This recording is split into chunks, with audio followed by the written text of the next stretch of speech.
Welcome back to our weekly video podcast. I'm glad you corrected I'm that. trying my best. It's hard. But you and I probably don't have faces that are fit for this format, but here we are anyway. I've been told I have a face for radio. Yeah, I believe that. Will not deny that. But I'm Steve Autrey, pastor at Denver United Methodist Church, my good friend Paul Thompson from Huntersville United Methodist Church. And as you know, we have been working our way through this sermon series called Lost and Found.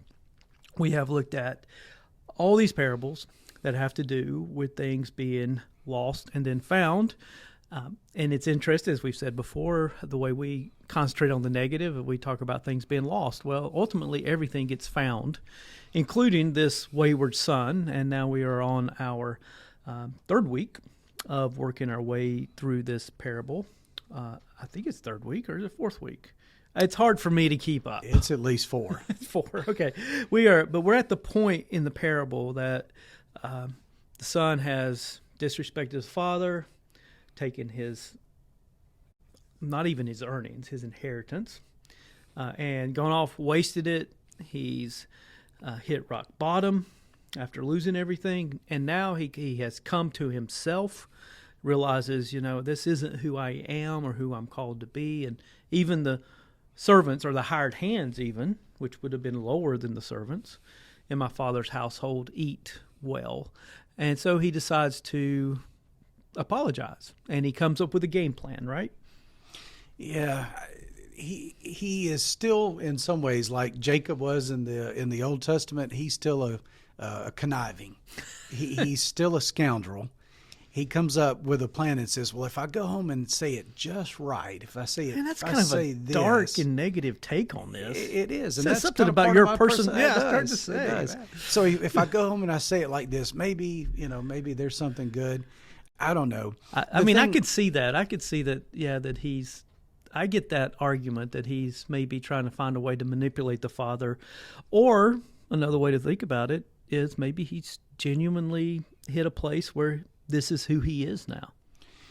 So this sermon series has sparked, and there's been opportunity for conversation in various places. I'm sure you're having some.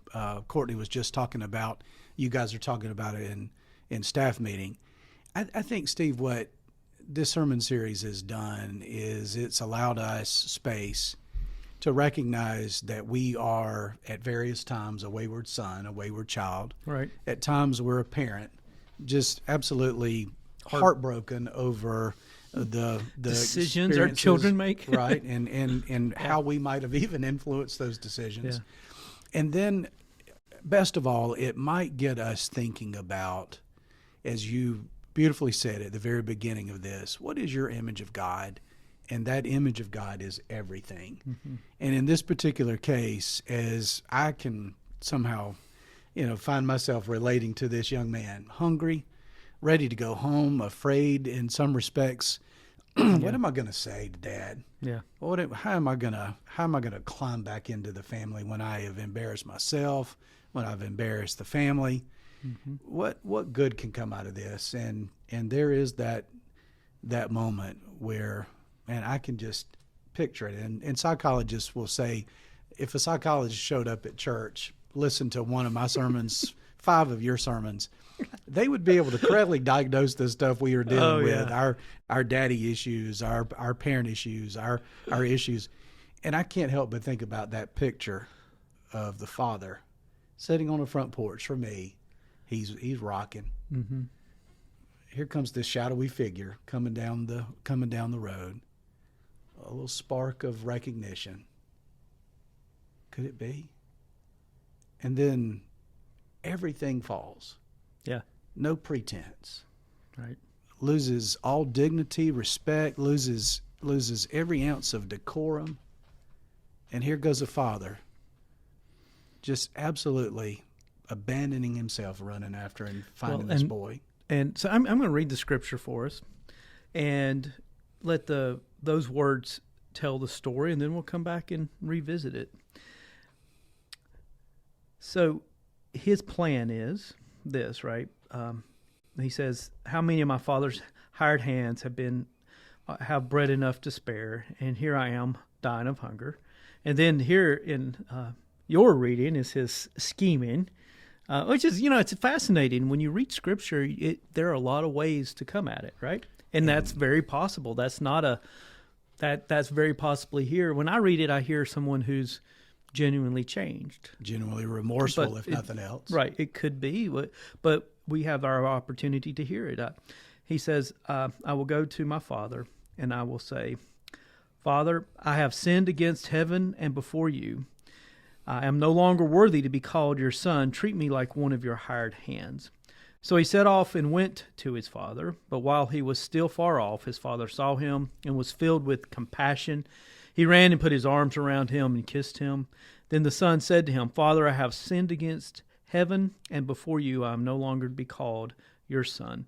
But the father said to his slaves, Quickly, bring out a robe, the best one, and put it on him. Put a ring on his finger and sandals on his feet, and get the fatted calf and kill it, and let us eat and celebrate. For this son of mine was dead and is alive again. He was lost and is found. And they began to celebrate.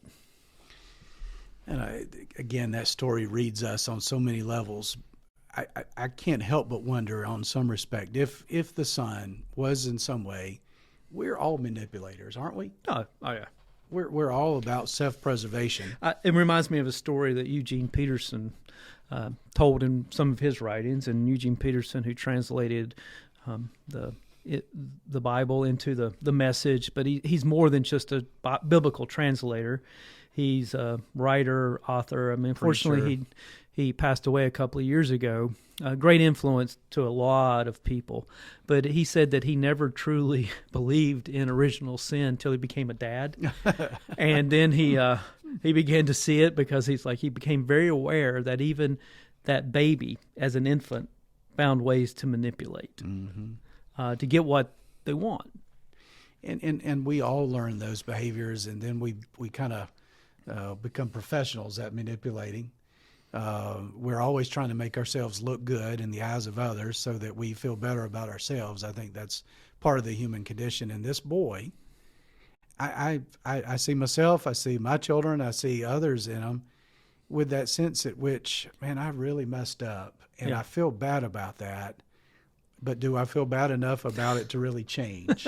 Well, he has no choice. He has to make a change, because he can't stay where he is. And that's usually when we change, when where we are is more painful than where we need to go. And I'm pondering this. When did the boy actually change? On his way home, when he hit rock bottom, or when the father greets him with such, the biblical word there, compassion, with such grace, we may say, greets him with such intensity. Mm-hmm. It has to have been overwhelming. Oh, and I think the story doesn't tell us for a reason, right? So that we can find ourselves in it. And biblical stories, they don't dwell on the inner life of the characters. No, we get worried about that in our modern storytelling. We'll spend chapters in a novel reading about a character's backstory and motivation. And about their inner dialogue. And sometimes if certain movies, you'll even be given access to what the lead character is thinking. This we don't know exactly. And I think that's important, because it gives us a chance to think about, where am I in this? Mm-hmm. And what does ultimately happen to this son down the road? We don't know. Because this story isn't about the son. It's not about the younger brother. It's really not about the older brother. It's about the father. And we forget that.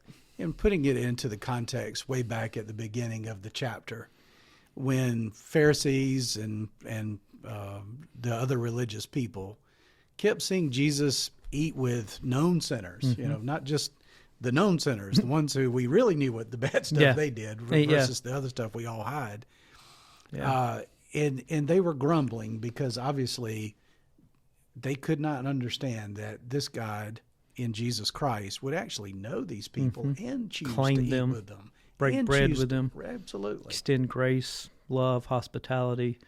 And you can just see, I can see the sour look on these faces of these the Pharisees and faithful. scribes.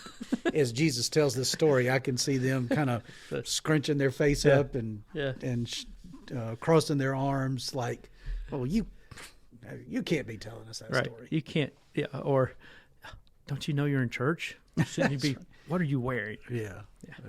Never had that look before. So as we wrap up today's conversation, the challenge is to shift our focus away from the Son, what the Son has done, what the Son is doing. Is he manipulating? Is he genuinely remorseful? Because the Father doesn't wait for the explanation. Mm-hmm. I mean, it's the Son gets partway into almost like blurting out his rehearsed lines, and before he can get through his argument, he's greeted and loved. He's got a in ring ways on his that finger he and a robe on his back before he can sandals even get on his feet. And tomorrow we'll talk about what exactly those signify in that culture, because every one of them are significant. So we're going to wrap up for today. Spend some of your own time pondering what exactly this means, and see if you can't mentally, spiritually, emotionally make the shift from thinking about the Son to thinking about the Father. And we will see you tomorrow. Thank you. Thanks for joining us.